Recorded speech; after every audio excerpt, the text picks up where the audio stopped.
Hey everybody, welcome back to the Wolf Pit with another episode of What Are We Eating? You guys know my profound love for Spam and how versatile Spam is in general. But the varieties of flavors of Spam make it even more versatile to make all kinds of recipes. Like Chorizo Spam Breakfast Scramble, Meat Lovers Bloomin' Spamian, the Ultimate Egg Slut Sandwich,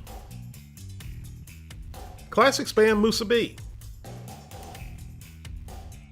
Grilled Spam Hawaiian Pizza, Candy Spam and Macadamia Nut Cookies.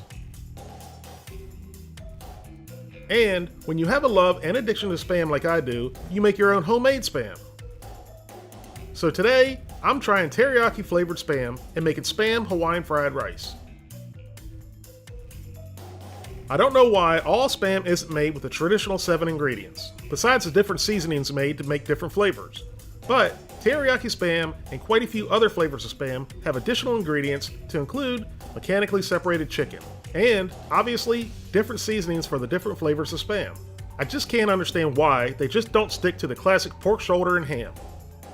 There's 6 2-ounce servings in all normal sized cans of Spam. Per 2-ounce serving, the teriyaki flavored Spam has 160 calories, 12 grams of total fat, 4 grams of saturated fat, no trans fat, 40 milligrams of cholesterol, 670 milligrams of sodium, 5 carbohydrates, no fiber, 4 grams of sugars, and 7 grams of protein. On the back of the can, there's a breakfast musubi recipe that sounds absolutely fantastic that has eggs and bacon along with the normal Spam, rice, and nori. I'll definitely be trying that soon, so stay tuned. You can fry, bake, or microwave Spam, but putting Spam in the microwave is the most disrespectful thing you can do to the glorious Spam. It's a must to get a nice crispy crust on the outside of Spam, which you cannot get in a microwave. So if you're microwaving your Spam, stop it. Let's open up the can, get it out, and give it a try. As soon as I opened up the can, the first thing I noticed was it was obviously darker than regular Spam due to the teriyaki sauce. And you get a whiff of the teriyaki flavor, which smelled really good. So let's cut the teriyaki Spam up into small cubes, give it a taste, and then make some Hawaiian fried rice.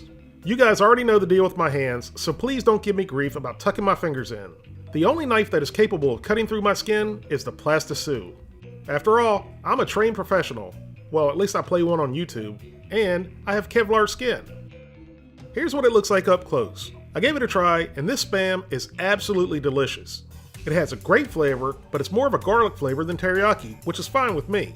But I was expecting it to taste more like teriyaki. Either way, it's really good, but the texture is much softer than normal Spam. And I attribute that to the additional ingredients like mechanically separated chicken, which when you get into that phase, this is more like bologna or a hot dog loaf. Hormel, if you're listening, please stop adding chicken to glorious Spam. I found myself continuously eating pieces of the teriyaki Spam. Honestly, I could have eaten it all straight out of the can. I'm asked a lot if you can make stir-fry foods in a skillet if you don't have a wok, and the answer is yes. So that's what I'm going to do today. In a large skillet over medium-high heat, add some oil, and it looks like a lot of oil, but this is all the oil that's going to be used in the whole dish. Once the oil is hot, pour in 3 scrambled eggs. After you pour the eggs in, let them sit for about 30 seconds. This will help keep them from sticking. After 30 seconds, start stir frying and chopping up the eggs. The total cook time for the eggs is about 1 minute, and that includes the first 30 seconds. Once the eggs are just cooked through, take them out of the skillet. Then add the cubed up teriyaki Spam and stir fry for 2 to 3 minutes or until it begins to caramelize and get a nice crispy crust on the outside.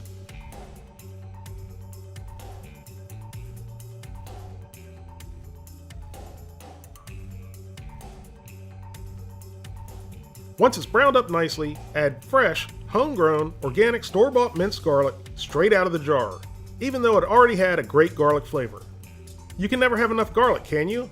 Then add chopped onion and bell pepper, which I normally don't put into fried rice, but this is Hawaiian fried rice. I have no idea why that means it needs bell pepper, but I thought it did to be different. Depending on how big your vegetables are when you cut them up, and how tender you like them, the cooking time will vary. My wife cut these up for me using one of these vegetable choppers, which cut them into pretty small pieces. Smaller than I would normally cut them. But hey, I can't be picky. I didn't have to cut them up. So I'm only stir frying for about 30 seconds because I like tender, crisp vegetables. After 30 seconds, add frozen peas and carrots. If you want to use fresh, go for it. Stir fry for another 30 seconds.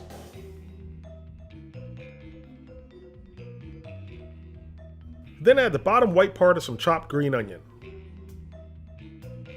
And then stir fry for another 30 seconds.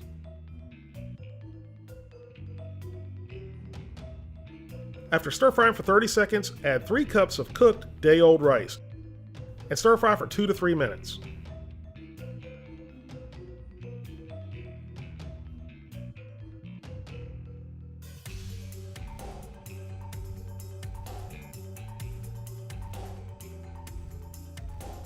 After 2 to 3 minutes, add oyster sauce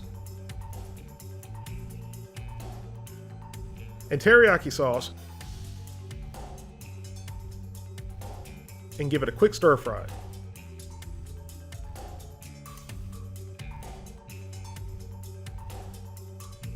Then add sesame oil and the eggs and stir fry for another 30 seconds. Now this next ingredient is optional, but to me, you gotta have it with Hawaiian food. Unfortunately, I found out about the hatred towards this ingredient in the Hawaiian pizza video. But I'm gonna add it anyway. Fresh, organic, homegrown pineapple right out of the can. Along with the tops of green onions. Give that a quick mix. Like I said, this is not your typical fried rice. And I know a lot of you say pineapple doesn't belong on a pizza, and I'm sure you're gonna say it doesn't belong in fried rice either. But I think it's good on pizza, and I think it's gonna be good in this fried rice. Once it's plated up, the only thing left to do is to give it a try. And it certainly looks good, but that doesn't matter. It's how it tastes that counts. So I tried a piece of the cooked teriyaki Spam first. Although the flavor was really good, and it got a nice crust on it, the inside texture was totally ruined when it cooked. It's pretty much mush inside, there's no texture to it. It reminds me a lot of treat, which I think is pretty gross. But like I said, flavor-wise, the teriyaki Spam is good. So then I tried a bite with a little bit of everything, and it was delicious. The teriyaki sauce is a nice change up to fried rice. I like the crunch of the bell peppers and the onions, and to be perfectly honest, I think the pineapple made this fried rice. The sweetness from the pineapple really balanced out the salt in the Spam, the teriyaki sauce, and the oyster sauce. Overall, flavor-wise, this was delicious. I absolutely loved the teriyaki Spam out of the can, even though the texture was still a little funky then. But once it was cooked, I did not care for the texture one bit. I would certainly make the Spam Hawaiian fried rice again, but I would use original Spam. So I'm going to give the teriyaki Spam a 6 out of 10. Had the texture been like original Spam, this may have gotten the first 10-point rating out of all the things I've tried so far. The texture is what prevented that. If you'd like to help support the Wolf Pit, please consider being a patron. You can pledge as little as $1 a month, that's only $12 for the whole year. Or you can pledge more, that's up to you.